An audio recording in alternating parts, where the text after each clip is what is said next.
अमृत उद्यान राष्ट्रपति भवन नई दिल्ली भारत में राष्ट्रपति भवन परिसर के भीतर स्थित एक सुंदर उद्यान है।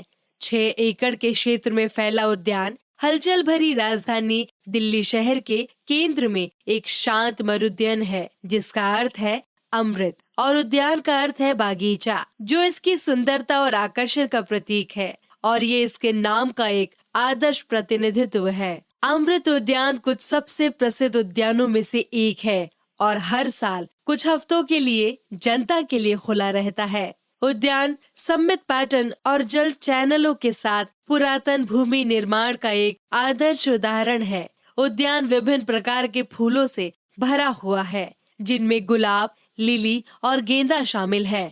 हर्बल गार्डन एस्टेट में एक और प्रसिद्ध उद्यान है, जिसका उपयोग जड़ी बूटियों और औषधि पौधों को उगाने के लिए किया जाता है। उद्यान में औषधि पौधों और जड़ी बूटियों की 40 से अधिक प्रजातियां हैं।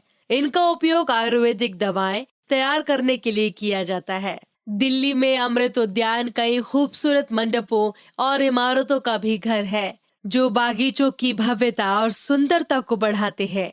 इनमें से सबसे उल्लेखनीय राष्ट्रपति भवन है, जो एक विशाल हवेली है, जिसे ब्रिटिश साम्राज्य की भव्यता और शक्ति को दर्शाने के लिए डिजाइन किया गया था। ये इमारत हरे भरे बगीचों से घिरी हुई है, जो यहाँ आयोजित होने वाले और समारोह के लिए एक सुंदर पृष्ठभूमि प्रदान करते हैं। कुल मिलाकर दिल्ली में पुरातन शैली के उद्यान डिजाइन का एक शानदार उदाहरण है और वे आगंतुकों को इस ऐतिहासिक युग की सुंदरता और भव्यता का अनुभव करने का एक अनूठा अवसर प्रदान करते हैं। बसंत के महीनों के दौरान उद्यान जनता के लिए खुले होते हैं और वो पूरे भारत और विदेशों से आगंतुकों को आकर्षित करते हैं। राष्ट्रपति भवन, जिसे पहले वायसराय हाउस के नाम से जाना जाता था, भारत के राष्ट्रपति का आधिकारिक आवास है। नई दिल्ली के केंद्र में स्थित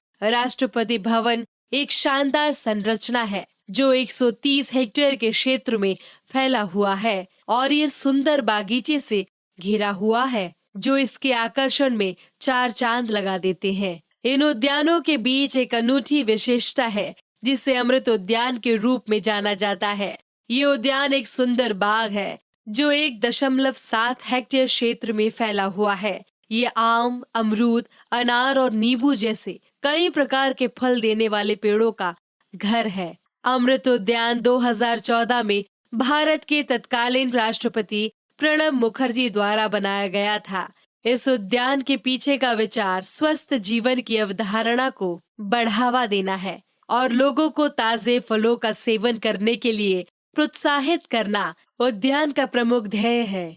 अमृत उद्यान, जिसे राष्ट्रपति संपदा के रूप में भी जाना जाता है, ये संपत्ति लगभग 320 एकड़ क्षेत्र में फैली हुई है। संपत्ति में मुख्य निवास, गेस्ट हाउस, उद्यान और अन्य सहायक इमारतों सहित कई भवन शामिल हैं।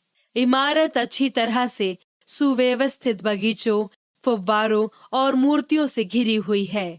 देश के नागरिकों और विशेष रूप से दिव्यांगजनों के लिए खास कार्यक्रम का आयोजन किया जा रहा है, जहां पंडित दीनदयाल उपाध्याय राष्ट्रीय शारीरिक दिव्यांगजन संस्था के दिव्यांगजन बच्चे भी भाग ले रहे हैं। पंडित दीनदयाल उपाध्याय राष्ट्रीय शारीरिक दिव्यांगजन संस्थान सामाजिक न्याय और अधिकारिता मंत्रालय, भारत सरकार के प्रशासनिक और वित्तीय नियंत्रणाधीन एक स्वायत्त संस्था है। पंडित दीनदयाल उपाध्याय शारीरिक दिव्यांगजन संस्थान से बदलकर पंडित दीनदयाल उपाध्याय राष्ट्रीय शारीरिक दिव्यांगजन सशक्तिकरण विभाग के अधीन सामाजिक न्याय और आधिकारिक मंत्रालय कर दिया गया।